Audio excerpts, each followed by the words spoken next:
We should allow people to express themselves. Unfortunately, a lot of those were infiltrated, by goons. They burnt City Hall, they burnt Parliament, they went into installations that they should not have gone to. And you could see a clear distinction between the Gen Z who are really expressing their opinions on matters of governance vis-a-vis those who are mugging people and robbing people. I saw a clip on Tuesday of alleged goons coming out of City Hall, which I asked that to be investigated. I myself was in the coast. We've been there for the whole week with our cabinet, just doing our end of year retreat and replanning for this new financial year. The financial year ends in June, and I would hate it that something like that would have been planned from City Hall, from wherever it is. Normally when you're in such a situation, the first casualty is the truth. And when the first casualty is the truth, opportunistic politicians even try to bring themselves into such a move to taint their opponents.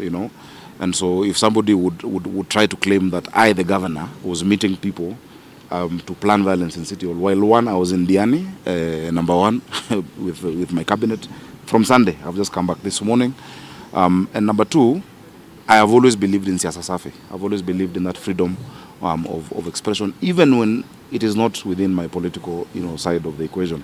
You remember a few years ago, I released, or rather I sought the release of an opposition politician who was incarcerated, and that was because he had insulted the president. Because I believe people should express themselves, and so and anyone would try to make it look like it's you by doing it from City Hall. If you were to do such a thing, you would not do it in plain sight, and from where you work, you would not do it that way. And so I really condemn that. I condemn those who hurt other young people, those who destroyed businesses. We have buildings that burnt in the city. At some point, these people were preventing our fire engines from coming out of the fire station on Tomboya Street, and that is why some of those buildings really went down. And I want to thank the young people, because you have seen, you saw the Senate yesterday, we saw the stance that now leaders are taking, that it has created an opportunity for deep reflection and action by government. I was very happy to see people refusing vehemently salary increments. That has never happened in the Republic of Kenya. And really we need to be prudent in our use of these resources, because the leadership is a trust from the people on their behalf. The damage at City Hall, our insurance provider is assessing the extent of that damage. Fortunately, we have insured all our properties.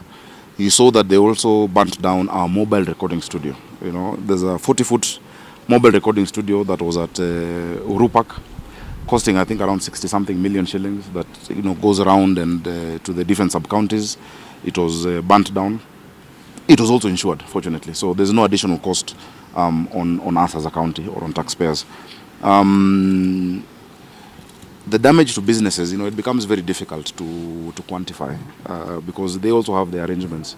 We'd love to support, and I'm sure you saw, even during this protests, we had our ambulances all across the city, our medics.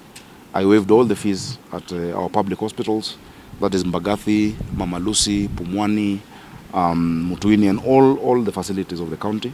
We've gotten those reports from our CEOs, not because we are supporting protests, but because we acknowledge the right of expression that is sacrosanct in our constitution. It is true, I have received a request for a concert, a peace concert, to be done at Uhuru Park. I see no problem with it, because if it is that genuine expression, it is good. First of all, Uhuru Park belongs to Kenyans and Nairobians. It doesn't belong to me. I am just a steward over that resource. I know it is currently an active crime scene. I hope the DCI will conclude.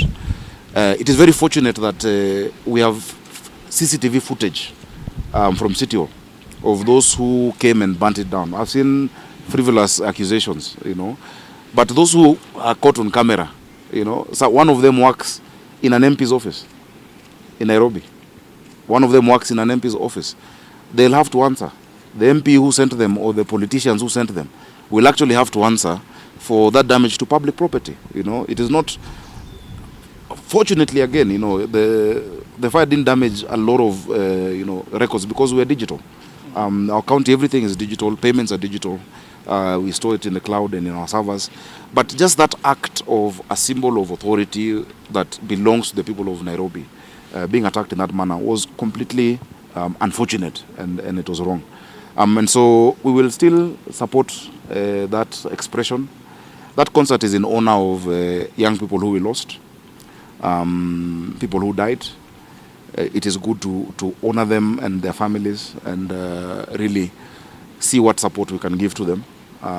Personally, I will attend, because these are my constituents. These are residents of Nairobi. People who got hurt, some who are not even involved in either breaking the barriers of parliament or in looting. It's very sad for us. It's very sad. For me, I understand this generation. I'm not a Gen Z, I'm a millennial, but I understand that things cannot be business as usual for us in the city. And so I think that's that for now. Let's keep encouraging that leaders must listen. We must hear what these people are telling us. They don't want to see wastage. They don't want to see corruption. You've been with me in this Senate sitting where you've seen just a small expression of that kind of hypocrisy that I'm talking about. That you pretend that you're oversighting, yet you have an interest that is a business interest, but you want to look like an angel. We must be honest with each other, and we must be honest as a country. And the young people of this country are not willing to see their country just go by. So just be assured of our support. We'll again have our medics and our ambulances and our fire engines there. Please let's not allow the torching of such equipment, because it is by taxpayers' money that we are able to provide these services for Nairobi. We've discussed the challenges that we have and the opportunities and the hope that we're seeing in the coming year. I'm very happy that, in the last 2 years, we've been able to employ more than 3,500 of these young people in the Green Army. We've employed another 1,000 as constables. And based on the limits that we have, we're doing our best. That today, even despite the harsh economic times, every child in a public primary school is assured of a meal. We're feeding 200,000 children every day at 5 shillings. And third term, as we conclude the next 7 kitchens, we'll be feeding 316,000 children. Those are things that also bring hope that every cloud has a silver lining and our country is going somewhere. So,